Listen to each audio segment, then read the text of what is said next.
그럼 발표 시작하겠습니다. 안녕하세요. 저는 디지스트 ISL 랩에서 학부연구생을 하고 있는 강보민입니다. 오늘 소개할 논문은 로보브레인이라는 논문으로 CBPR에 2025년에 올라온 논문입니다. 대략적으로 이제 로봇 조작에 대해서 이제 추상적인 지시사항이 있을 때 그거를 이제 구체적인 행동으로 변환하는 거를 이제 촉진시켜주는 논문이고요. 이제 발표 순서는 이제 모티베이션 그리고 메서드가 이 논문에서는 쉐어 로봇 데이터셋이랑 로보 브레인을 소개합니다. 그래서 이 방법론에 대해서 소개를 하고요. 그 다음에 이밸류에이션에 대해서 이런 순으로 발표를 진행하겠습니다. 먼저 모티베이션인데요.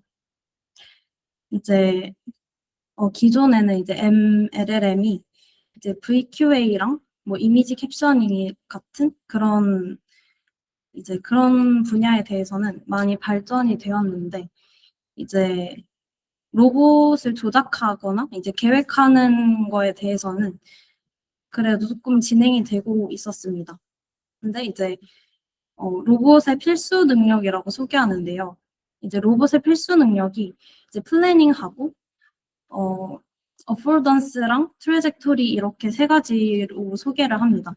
이제 플래닝은 이제 어떻게 그런 태스크를 수행할지 계획을 세우는 것이고요.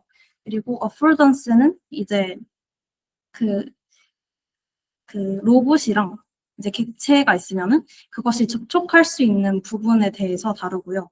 그리고 트래젝토리는 이제 그 로봇이 어떻게 이동해야 되는지 예측하는 그런 능력인데요. 아직 이런 세 가지 능력에 대해서는 여전히 부족하다고 합니다.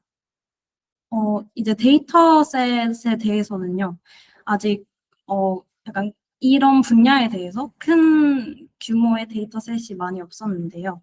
이제, 기본적인 이제 손이랑 객체가 상호작용하는, 뭐, 예를 들어서 이제 물체를 잡는다거나 아니면 민다거나 약간 이런 상호작용 같은 경우에는, 이런 것들이 있었는데, 크로스 인바디먼트라고 해서 이제 서로 다른 형태의 하드웨어를 가진 로봇이 이제 같은 정책을 공유해가지고 학습을 진행을 합니다. 그래서 다른 새로운 로봇에도 이제 쉽게 적용할 수 있는 그런 데이터셋이 있다고 해요. 근데 이제 어, 로봇 작업에 대해서 이제 구체적으로 디자인되고 이제 세밀하고 큰 규모의 데이터셋이 아직 부족하다고 합니다. 그래서 이 논문에서는 이제 쉐어 로봇 이런 데이터셋을 제안을 하는데요. 이제 먼저 데이터를 선택을 할 때 이제 이미지 해상도가 낮은 거 제거하고 아니면은 또 설명이 모호하거나 약간 이런 것들이나 아니면은 실패한 작업에 대한 비디오에 대해서는 폐기를 하고 30프레임 미만의 비디오를 제외하고 또 이제 대상 객체나 엔드 이펙터가 이제 다른 객체에 의해서 가려지는 비디오 같은 경우에 또 제거를 하고요. 약간 궤적이 불완전한 데모 같은 경우엔 또 제모를 해서 데이터셋을 먼저 선택을 합니다. 네, 이렇게 데이터셋을 하고 나서 그다음에 이제 이제 플래닝 그리고 어포던스 그리고 트래젝토리에 대해서 라벨링을 붙이는데요. 먼저 플래닝에 대해서 이제 영상에서 30개 프레임을 먼저 추출한 다음에 그 다음에 제미나이를 이용해가지고 이제 하이 레벨의 그런 지시사항을 로우 레벨의 플래닝으로 이제 세분화합니다. 그 다음에는 이제 어포던스와 트래젝토리 라벨링에서는 이제 6,000개 정도의 이미지를 필터링 해가지고 거기서 이제 어포던스 같은 경우에는 이제 이런 바운딩 박스를 이용을 합니다. 트래젝토리 같은 경우에는 이렇게 포인트 웨이를 이용을 하는데요. 트래젝토리 할 때는 이제 3개의 점 이상의 트래젝토리를 라벨링 합니다. 그 다음에는 이제 이런 데이터셋의 분포가요. 원래 기존의 오픈X의 인버디먼트 데이터셋에서 이제 23개의 소스를 가져옵니다. 그리고 이제 12개 정도의 구형체들을 지니고 있고요. 그리고 이제 움직인다거나 접근을 한다거나 들어올리는 것 같은 이런 로봇 분야에서 보편적으로 빈번하게 사용되는 것들을 이제 좀 많은 수를 갖고 있고요. 그리고 그래서 이제 이렇게 분포를 보면은 이제 좀 합리적이다고 합니다. 시얼 로봇 데이터를 이용해서 로봇 브레인 모델을 구축을 하는데요. 이제 로봇 브레인의 파운데이션 모델이 라바 모델을 사용합니다. 그래서 이 라바 모델을 사용을 해서 세 가지 모듈로 구성을 하는데요. 맨 처음에는 이제 비전 인코더로 이제 이미지나 비디오 같은 비주얼 인풋이 들어오면은 이제 그거를 이제 비주얼 피처로 변환을 해주고, 그 다음에 프로젝터는 이제 LLM의 시멘틱한 공간에 정렬을 시킵니다. 그 다음에 이제 LLM이 이제 오토 리그레시브한 방식으로 텍스트 답변을 생성을 하고요. 그리고 이제 여기서는 그 어포던스랑 트래젝토리를 따로따로 학습을 진행을 하는데요. A로라 모듈이라고 해서 이제 아까 말했던 바운딩 박스를 이용해서 어포던스를 표현을 하는데, 여기서 보시면은 이제 바운딩 박스에 그 좌측 상단이랑 우측 하단의 좌표를 이렇게 표현을 해서 이제 바운딩 박스를 표현을 합니다. 그리고 이제 T로라는 이제 트래젝토리 프레딕션에 대한 모듈인데요. 아까처럼 이런 웨이포인트 좌표를 이용해서 학습을 진행을 합니다. 모델의 구조를 보면은 여기서 비전 인코더, 그 다음에 프로젝터, 그 다음에 LLM을 거치면서 이 세 가지를 추가적으로 수행을 합니다. 로봇 브레인에다가 거기서 이제 추가적인 각각의 로라를 이용해서 이제 특정 태스크에 적합한 그런 학습을 진행을 합니다. 그래서 트레인하는 과정에 대해서 설명을 해보자면은 이제 두 가지로 나뉘는데요. 이제 맨 처음에는 이제 제너럴 원비전 트레이닝이랑 그리고 로보틱스 트레이닝으로 나눠서 학습을 진행을 합니다. 이 로보 브레인에서 이제 다단계 학습이라고 하는데요.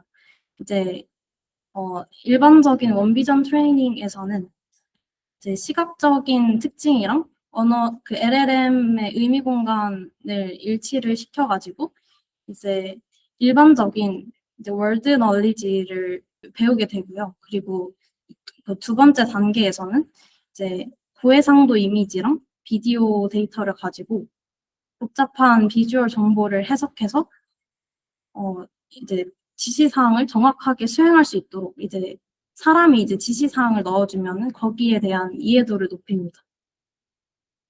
그리고 스테이지 3에서는 이제부터는 로봇에 대한 트레이닝을 시행을 하는데요. 이제 전 단계에서는 이제 일반적인 지식을 다뤘으면은 이제 로봇을 조작하는 것에 대해 학습을 합니다. 세 번째 단계에서는 로봇 데이터를 학습을 해서 이제 태스크에 대한 플래닝 능력을 향상을 시킵니다.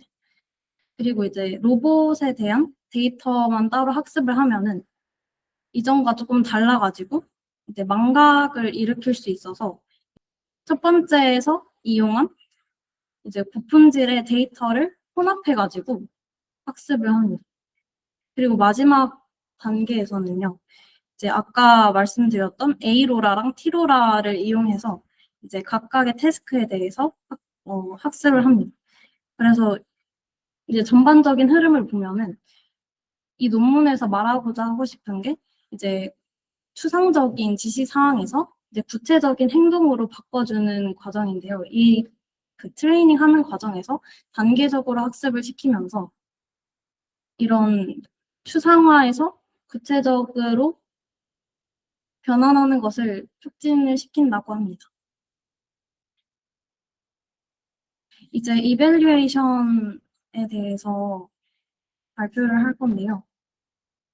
이제 맨 처음에는 이제 원 EQA 벤치마크고, 그리고 쉐어 로봇 벤치마크, 그리고 로보 VQA 벤치마크에 대해서 이제 평가한 건데요. 이제 먼저 오픈 EQA는 객체나 뭐 상태 뭐 이런 걸 인식하고 공간적인 추론에 대해서 이제 다양한 차원을 포함하는 건데요. 이제 로봇 환경에 대해서 포괄적인 이해가 좀 뛰어날수록 이제 넓은 영역을 차지하는데, 뭐 라바나 클로드 그리고 GPT 같은 것들보다도 더 넓은 영역을 차지하는 것을 확인할 수 있고요.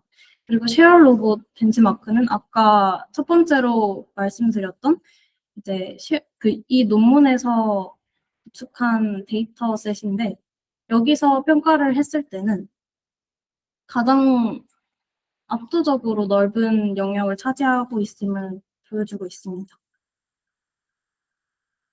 얘는 이제 로봇 조작의 핵심 능력, 아까 그 세 가지에 대해서 평가를 하는 것이고요. 그리고 이제 로보 VQA 벤치마크에서는 이제 블루 1부터 블루 4까지 이제 이런 방법을 가지고 평가를 하는데, 이제 다른 방법들보다도 압도적으로 주황색 막대 그래프가 높은 것을 알 수 있습니다. 그리고 이거는 비주얼라이제이션인데요. 맨 처음에 이제 그, 그 추상적인 지침이 컨테이너에서 이제 물체를 꺼내서 다른 객체의 근처에 갖다 놔라라고 하면은 이제 그 다음 단계에서 컨테이너로 이동한 다음에 그 다음에 냄비로부터 이제 브로콜리 집기, 그 다음에 이제 빨간 숟가락으로 이제 브로콜리 쪽으로 이동을 한 다음에 이제 숟가락 옆에 브로콜리 넣기 뭐 이런 식으로 이렇게 세분화된 태스크로 이제 플래닝을 구체화시킵니다. 그 다음에 이제 트래젝토리랑 어포던스에서는 이제 빨간 별이 어포던스고 노란색 이런 점선이 트래젝토리입니다. 이런 식으로 이제 접촉해야 되는 부분에 대해서는 그 표시를 하고 트래젝토리도 이렇게 잘 보여주고 있습니다. 그리고 이제 마지막 평가인데요. 네, 아까 그 로라를 이용해서 각각의 텍스트에 대해서 각각 학습을 진행을 했는데요. 이제 어포던스 같은 경우에는 이제 AP가 이제 실제 정답이랑 얼마나 겹치는지를 측정을 하는 건데, 이제 다 그 라바나 QM2 같은 그 모델보다도 훨씬 높고요. 그리고 이제 트래젝토리 같은 경우에는 네, 로보 브레인에다가 변수를 조금 주었습니다. 스타트 포인트는 이제 그 로봇의 시작점을 먼저 모델에 같이 입력을 주는 방식이고요. 그리고 맥스 포인트는 이제 그 트래젝토리 포인트를 몇 개를 최대한 찍을 건지를 주고, 마지막으로는 이제 시작과 끝을 입력을 주는 겁니다. 그래서 이제 DFD는 점선들이 있으면 그거의 순서를 고려해서 시간적으로 정렬이 얼마나 잘 되어 있는지를 확인해주고, HD는 이제 실제 예측이랑 실제가 가장 많이 벗어난 것의 편차를 나타내고요. 그리고 RMSE는 이제 평균적으로 그 얼마나 유사한지를 보여주는데, 이것도 여기서는 이제 시작과 끝 지점을 주었을 때 가장 성능이 좋았습니다. 그래서 이제 이 논문에 대해서 정리를 해보자면은 이제 쉐어 로봇이랑 이제 로보 브레인에 대해서 소개를 했는데, 이제 로봇 작업에서 가장 중요한 플래닝이랑 어포던스 그리고 트래젝토리에 대해서 이제 다룬다는 점에 이제 장점이 있고요. 그리고 이제 이 논문이 이제 이런 기존의 모델들보다 수타를 달성을 해서 되게 유의미한 논문이라고 생각합니다. 감사합니다.